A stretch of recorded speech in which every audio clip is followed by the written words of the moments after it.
lagi di mata pelajaran akuntansi dasar. Kali ini kita akan mempelajari kompetensi dasar yang kedua,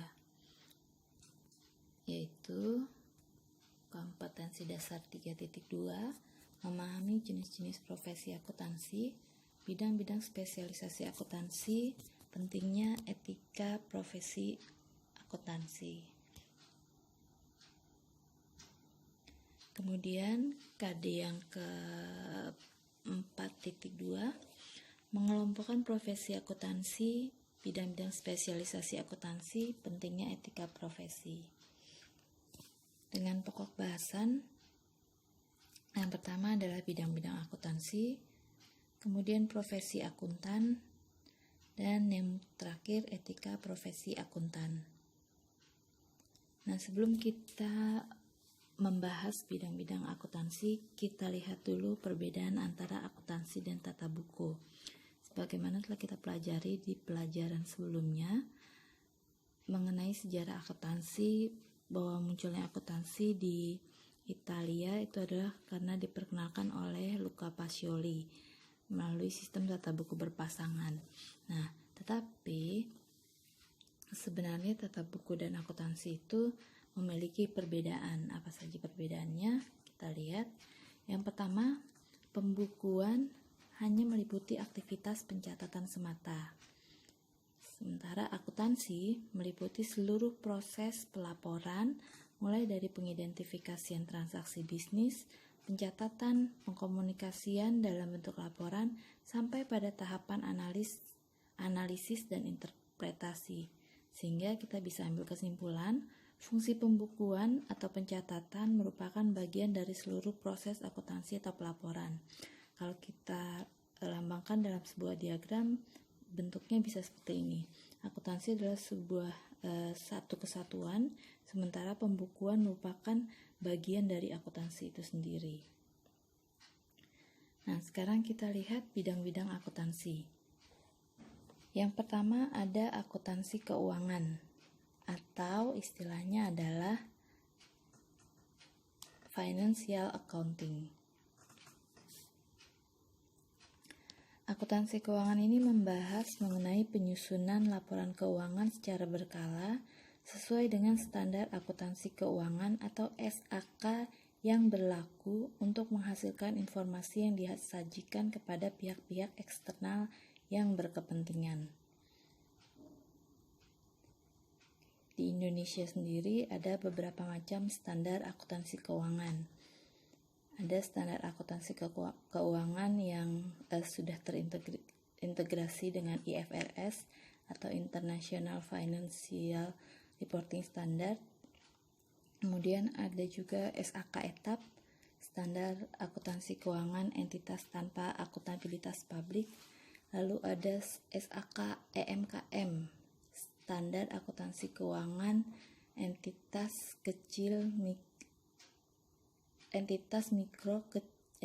menengah kecil mikro, kalau tidak salah ya, jadi kebalik-balik nih. Nah, ada juga standar akuntansi keuangan syariah. Nah, semua standar itu harus dijadikan acuan dalam menyusun laporan keuangan sesuai dengan bentuk perusahaannya. Kalau perusahaannya go public, maka yang dipakai adalah SAK yang sudah terintegrasi dengan IFRS.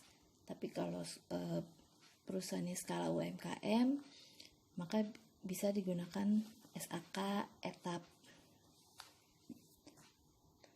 Berikutnya ada akuntansi pemeriksaan atau auditing. Akuntansi pemeriksaan ini sebenarnya berhubungan dengan pemeriksaan secara bebas atas laporan keuangan oleh akuntan publik ataupun akuntan internal. Pemeriksaannya menyangkut kewajaran apakah laporan keuangan telah disajikan sesuai dengan prinsip-prinsip akuntansi yang berlaku umum. Nah, tujuan utamanya agar informasi akuntansi yang disajikan dapat lebih dipercaya. Dalam melakukan audit, akuntan wajib mengikuti standar auditing dan kode etik akuntan. Standar auditing dikeluarkan oleh Ikatan Akuntan Indonesia atau IAI dalam bentuk Standar Profesional Akuntan Publik atau SPAP. Berikutnya, akuntansi biaya atau cost accounting. Akuntansi biaya memfokuskan pembahasannya pada perencanaan, penetapan, pengendalian, dan penghitungan biaya produksi sampai distribusi barang pada perusahaan manufaktur. Fungsi utamanya adalah mengumpulkan dan menganalisis data mengenai biaya yang telah dan yang akan terjadi. Informasi yang dihasilkan berguna bagi manajemen sebagai alat pengendali atas kegiatan perusahaan, memonitor arus kas, dan mempertimbangkan berbagai alternatif dalam pengambilan keputusan. Berikutnya adalah akuntansi manajemen atau manajemen accounting. Akuntansi manajemen ini merupakan bidang akuntansi yang secara khusus berisi tentang informasi yang berguna bagi manajemen suatu organisasi. Nah, akuntansi manajemen juga melakukan fungsi pengendalian atas kegiatan perusahaan, memonitor arus kas, dan mempertimbangkan berbagai alternatif dalam pengambilan keputusan. Bidang akuntansi yang berikutnya atau yang kelima adalah akuntansi perpajakan atau tax accounting.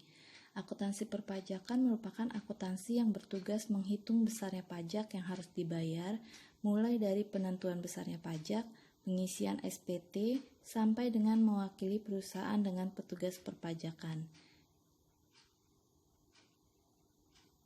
Itu pengisian SPT ya, bukan pengisian SPPT, P-nya kebanyakan. Pengisian SPT, surat pemberitahuan tahunan. Bidang berikutnya yang keenam adalah akuntansi penganggaran atau budgeting. Akuntansi penganggaran bertugas untuk menyusun perencanaan anggaran yang meliputi pengalokasian dana, besarnya dana, sumber dana, dan taksiran keuangan di periode mendatang dalam kaitannya dengan penyusunan anggaran suatu perusahaan pada satu periode tertentu di masa mendatang. Lalu yang berikutnya, akuntansi pemerintahan atau government accounting. Akuntansi pemerintahan adalah akuntansi yang mengolah dan menyajikan informasi ekonomi pada lembaga atau instansi pemerintah, baik di pusat maupun di daerah, sesuai dengan undang-undang agar dapat digunakan untuk kepentingan umum. Bidang ini juga mencakup pengendalian atas pengeluaran melalui anggaran negara, termasuk di dalam kesesuaian dengan ketentuan undang-undang yang berlaku. Nah, nanti kalian mulai kelas 11 ada pelajaran akuntansi pemerintahan. Berikutnya ada akuntansi syariah atau syariah accounting. Akuntansi syariah ini memiliki landasan utama yang bersumber pada Al-Quran, hadis, dan fatwa syariah yang dikeluarkan oleh Dewan Syariah Nasional. Nah, standar akuntansinya juga sendiri. Seperti tadi sudah disebutkan, ada standar akuntansi keuangan syariah. Nah, ini untuk bisnis-bisnis yang berbasis pada syariah. Yang terakhir adalah sistem akuntansi atau accounting system. Sistem akuntansi ini merupakan bidang akuntansi yang khusus bertugas menciptakan langkah-langkah atau prosedur akuntansi dalam suatu perusahaan. Sistem ini menyediakan informasi keuangan dan non-keuangan yang diperlukan untuk pelaksanaan kegiatan organisasi secara efektif. Nah, jadi ada 9 bidang akuntansi. Berikutnya, profesi akuntan. Nah, siapa yang mau jadi akuntan? Untuk jadi akuntan, tentunya ada tahapan yang harus dilalui. Nah, kalau kalian selesai dari SMK nanti, kalian harus menempuh pendidikan S1.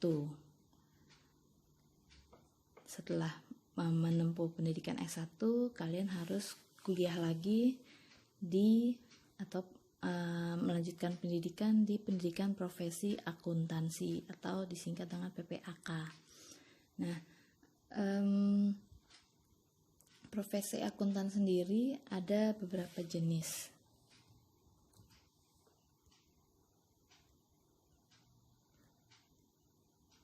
Yang pertama adalah akuntan pendidik. Akuntan pendidik adalah akuntan yang bekerja pada lembaga pendidikan yang tugas utamanya mengajar dan mengembangkan ilmu akuntansi. Nah, seperti akuntan-akuntan yang mengajar jadi dosen, itu disebut juga sebagai akuntan pendidik. Berikutnya ada akuntan publik. Akuntan publik adalah akuntan yang melakukan pemeriksaan atau audit secara independen dan memberikan jasa untuk kepentingan perusahaan dengan imbalan tertentu. Untuk menjadi akuntan publik harus lulus ujian profesi dan memiliki register akuntan yang dikeluarkan oleh Kementerian Keuangan melalui Ikatan Akuntan Indonesia atau punya gelar singkatannya CA, Chartered Accountant, akuntan teregistrasi. Dalam mengaudit, akuntan publik harus bekerja sesuai standar profesional akuntan publik atau SPAP, kode etik dan standar akuntansi keuangan yang berlaku umum. Kemudian yang berikutnya ada akuntan internal. Akuntan internal ini adalah akuntan yang bekerja pada perusahaan dan berstatus pegawai atau karyawan perusahaan tersebut, misalnya sebagai kepala bagian akuntansi atau wakil direktur keuangan. Akuntan internal dapat bertindak sebagai auditor untuk seluruh kegiatan perusahaan. Berikutnya yang terakhir adalah akuntan pemerintah. Akuntan pemerintah adalah akuntan yang bekerja sebagai pegawai pada lembaga-lembaga pemerintah atau badan usaha milik negara. Nah, ini biasanya yang jadi akuntan pemerintah itu adalah lulusan-lulusan dari STAN, Sekolah Tinggi Akuntansi Negara. Siapa yang mau ke STAN nanti? Nah, itu tadi adalah macam-macam profesi akuntan. Silakan dari sekarang kalian cita-citakan kalian mau jadi akuntan yang mana. Yang terakhir adalah etika profesi akuntan. Di dalam setiap pekerjaan pasti ada etika profesinya, entah itu akuntan, entah guru, entah dokter, semua punya etika profesi masing-masing. Nah, setiap pekerjaan punya tanggung jawabnya masing-masing. Sebagai seorang akuntan, tanggung jawabnya tidak hanya terbatas pada kepentingan klien atau pemberi kerja. Yang menjadi pembeda antara profesi akuntan dengan profesi lain adalah kesediaannya menerima tanggung jawab untuk bertindak bagi kepentingan publik. Jadi seorang akuntan itu nggak boleh bertindak cuma untuk kepentingan si pemberi kerjanya, tapi juga tanggung jawabnya kepada masyarakat luas. Nah, dalam bertindak bagi kepentingan publik, akuntan profesional memperhatikan dan mematuhi ketentuan kode etik. Etika sebagai salah satu unsur utama dari profesi menjadi landasan bagi akuntan dalam menjalankan kegiatan profesional. Kode etik akuntan profesional di Indonesia dikeluarkan oleh Ikatan Akuntan Indonesia. Kode etik akuntan profesional merupakan adopsi dari Handbook of the Code of Ethics for Professional Accountants 2016 edition yang dikeluarkan oleh International Ethics Standards Board for Accountants of the International Federation of Accountants. Nah, prinsip dasar etika yang harus dipatuhi akuntan profesional sebagaimana tertuang dalam kode etik akuntan profesional yang diterbitkan oleh IAI ada 5. Yang pertama adalah integritas. Integritas berarti bersikap lugas dan jujur dalam semua hubungan profesional dan bisnis. Jadi harus tegas dan jujur di dalam setiap hubungan. Tidak boleh bermuka dua, tidak boleh tipu kanan kiri. Nggak boleh asal. Jadi kalian harus punya integritas. Berikutnya adalah objektivitas. Objektivitas berarti tidak membiarkan bias. Bias itu berarti penyimpangan, benturan kepentingan atau pengaruh yang tidak semestinya dari pihak lain yang dapat mengesampingkan pertimbangan profesional atau bisnis. Jadi setiap mengerjakan pekerjaannya, seorang akuntan itu harus objektif, berdasarkan fakta, bukan asbun, asal bunyi, kira-kira, rasanya, enaknya yang mana ya, nggak seperti itu, tapi harus objektif. Datanya apa, itulah yang harus dikemukakan gitu. Berikutnya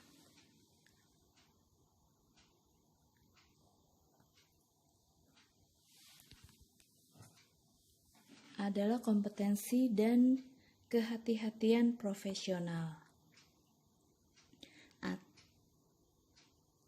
Kompetensi dan kehati-hatian profesional berarti menjaga pengetahuan dan keahlian profesional pada tingkat yang dibutuhkan untuk memastikan bahwa klien atau pemberi kerja akan menerima jasa profesional yang kompeten berdasarkan perkembangan praktik, peraturan, dan teknik mutakhir, serta bertindak bersungguh-sungguh dan sesuai dengan teknik dan standar profesional yang berlaku.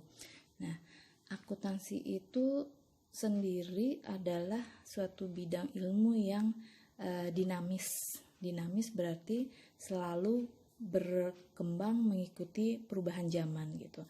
Jadi dari dulu sampai sekarang itu selalu ada perubahan dalam akuntansi.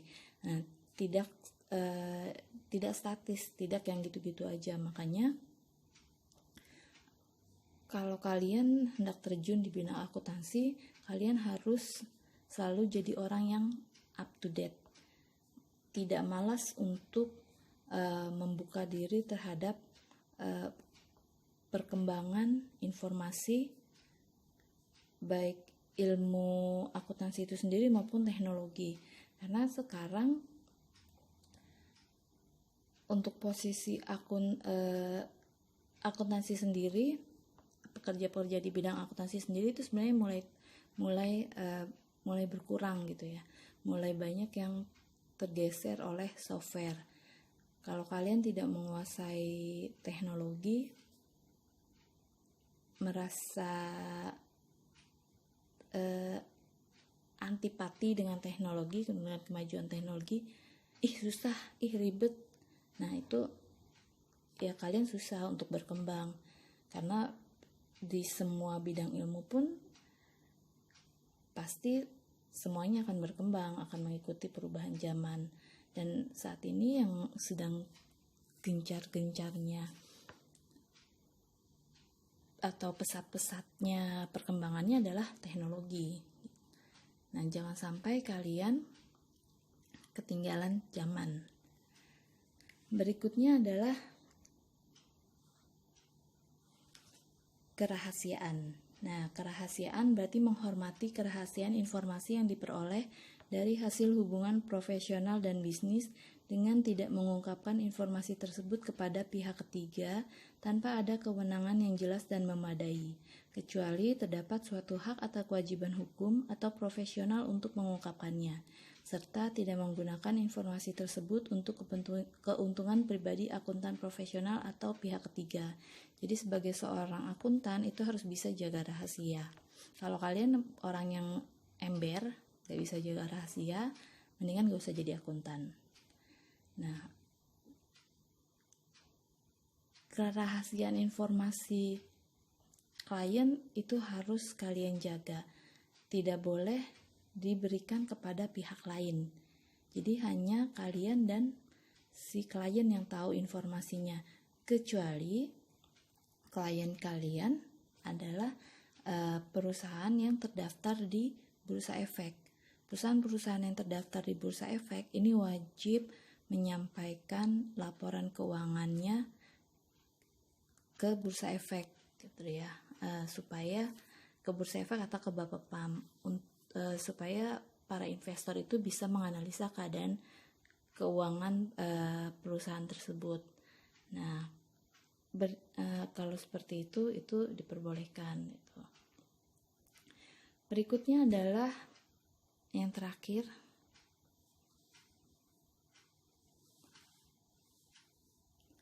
perilaku profesional. Perilaku profesional berarti mematuhi hukum dan peraturan yang berlaku dan menghindari perilaku apapun yang mengurangi kepercayaan kepada profesi akuntan profesional.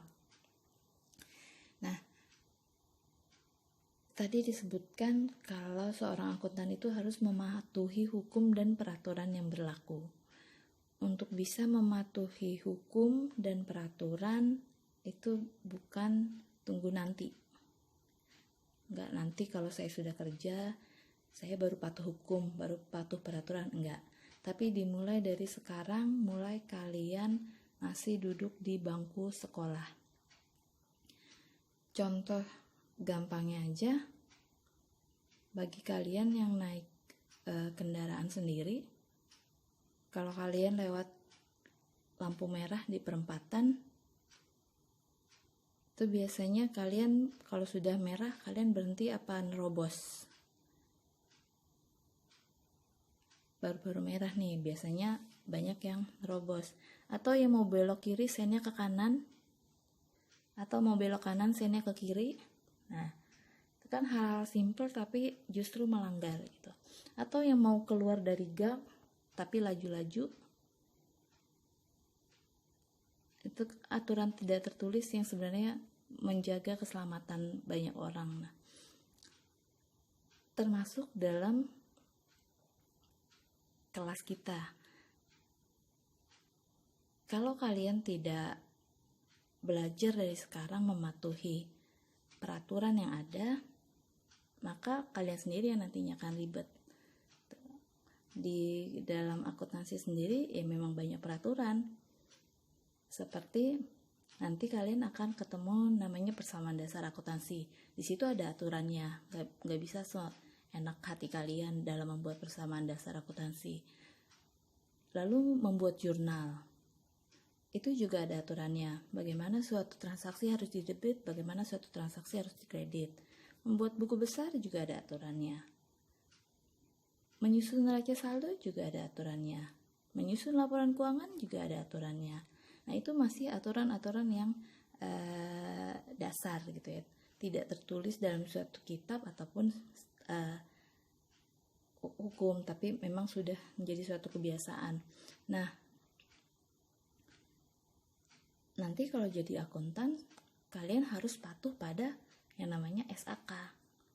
Patuh juga pada hukum-hukum bisnis. Jadi nggak boleh sembarangan melanggar peraturan dan hukum yang ada gitu.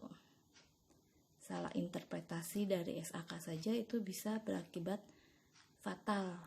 Seperti contoh beberapa tahun yang lalu, kasus dari Garuda Indonesia itu terjadi di mana si akuntan itu mispersepsi terhadap SAK yang dipakai. Jadi dia interpretasinya berbeda sehingga akhirnya laporan keuangan si Garuda ini sendiri menyebabkan laporan keuangannya itu tidak kredibel. Nah, ini kan memberi precedence atau dampak negatif terhadap akuntan ya, dampak pekerjaan akuntan maupun terhadap perusahaan si klien itu gitu. Nah, jadi dari sekarang apapun cita-cita kalian nanti, entah kalian nanti mau jadi akuntan atau mau jadi guru atau nanti mau jadi buka wirausaha sendiri, yang pasti kalian harus punya etika. Kalau setiap profesi ada yang sudah menuangkan kode etiknya secara tertulis, tapi tetap kalian pun harus punya etika dimanapun kalian berada. Nah,